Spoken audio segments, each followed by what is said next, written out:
కొమరవెల్లిలో బోనాలు పోయడం అయిపోయిన తర్వాత గుడికొచ్చి దర్శనం చేసుకున్నాం. 3 సంవత్సరాలు అయిపోయింది ఈ గుడికొచ్చి. మంచిగా అనిపించింది. గుడి లోపలికి వెళ్ళంగానే మస్తు పాజిటివ్ వైబ్స్ అనిపించింది. లోపల పట్నం వేస్తారు. పట్నాల్లో కూడా 2 రకాలు ఉంటాయి. మేము వేయించుకునేదైతే నదర్ పట్నం.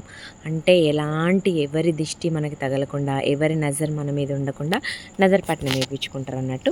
మేము ఆల్రెడీ లోపల వేయించుకునే బయటకు వచ్చినాం. కాకపోతే అక్కడ ఫోన్ అలో లేదు కాబట్టి నేను వీడియో తీసి చూపించలేకపోయాను. కానీ చెప్తున్నా ఖచ్చితంగా ఓదెల మల్లన్న దగ్గర మాత్రం పట్నం వీడియో పెడతా, లాంగ్ వీడియోను పెడతా, చూసేయండి. ఇక్కడ దర్శనం చేసుకున్న తర్వాత బయటకు వచ్చి కూర్చున్నాం కొద్దిసేపు.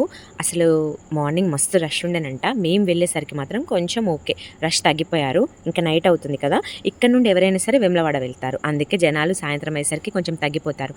అయితే దర్శనం అయిపోయిన వెంటనే బయటకు వచ్చిన తర్వాత నల్లపోచమ్మ దగ్గరికి వెళ్తున్నాం. నల్లపోచమ్మ అంటే కొండ పైన ఉంటుంది ఆ తల్లి. అయితే నల్లపోచమ్మ గుళ్ళో చీర పెట్టి మొక్కుతా అని మొక్కిన. సో ఆ చీర తీసుకొని వచ్చిన. ఇదే ఆ చీర అమ్మవారి పాదాల దగ్గర పెట్టి మొక్కుకున్నా. మొక్కుకుంటేనే పెట్టడం కాదు, ఎన్నిసార్లు మనం కొమరవెల్లి వెళ్తే నల్లపోచమ్మకి అన్నిసార్లు చీర పెట్టాలి. మేము వేములవాడలో బద్దిపోచమ్మకు కూడా చీర పెడతాం, అలాగే నల్లపోచమ్మకు కూడా చీర పెడతాం. ఇక్కడికి కొమరవెల్లికి వచ్చి కొమరవెల్లి మల్లన్నని దర్శనం చేసుకున్న ప్రతి ఒక్కరూ కొండపైకి ఎక్కి నల్లపోచమ్మను కూడా దర్శనం చేసుకుంటారు. ఇంకా పైకి వెళ్తే ఇంకొక టెంపుల్ కూడా ఉంటుంది, కాకపోతే అక్కడ వీడియో అలో లేదు, అందుకే నేను తీయలేదు. ఇక్కడ అమ్మవారికి చీర పెట్టి మొక్కుకున్నాను. మొక్కుకోవడం అయిపోయిన తర్వాత అక్కడ ఎవరైతే ఉండి బొట్లు పెడతారో ఆవిడ చాలా మంచిగా ఆశీర్వదించారు. చాలా మంచిగా అనిపించింది.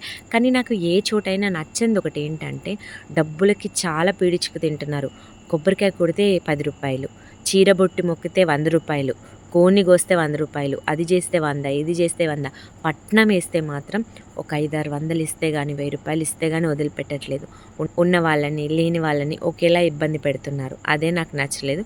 కానీ ఇక్కడ నల్లపోచమ్మ దగ్గర మొక్కుకున్న తర్వాత ఆవిడ ఆ చీర తీసి నా ఒళ్ళో పెట్టి నన్ను మంచిగా ఆశీర్వదించింది. మస్తు హ్యాపీ అనిపించింది. మా అక్క వాళ్ళని కూడా ఆశీర్వదించింది. వాళ్ళకు కూడా జాబ్ రావాలని వాళ్ళ పిల్లలకి మంచిగా ఆశీర్వదించింది.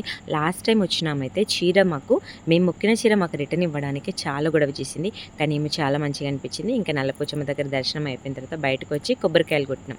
కొబ్బరికాయలు కొట్టే ప్రతి చోట మా పిల్లల హడావిడైతే మామూలుగా లేదు. మేము కొడతామని. పాపం వేములవాడలో ఒక ఇన్సిడెంట్ జరిగింది, చెప్తా నెక్స్ట్ వీడియోలో చూడండి. ఇంకా నెక్స్ట్ మేము ఇక్కడ నుండి వేములవాడకే వెళ్తున్నాము. నెక్స్ట్ వేములవాడ వీడియోస్ వస్తాయి, చూసేయండి.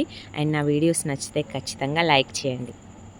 ఇన్స్టాగ్రామ్లో 2000 ఫాలోవర్స్ కంప్లీట్ అయితే గివ్ అవే ఇస్తానని చెప్పాను కదా, దాని గురించి నెక్స్ట్ అప్డేట్ ఉంటుంది, చూడండి.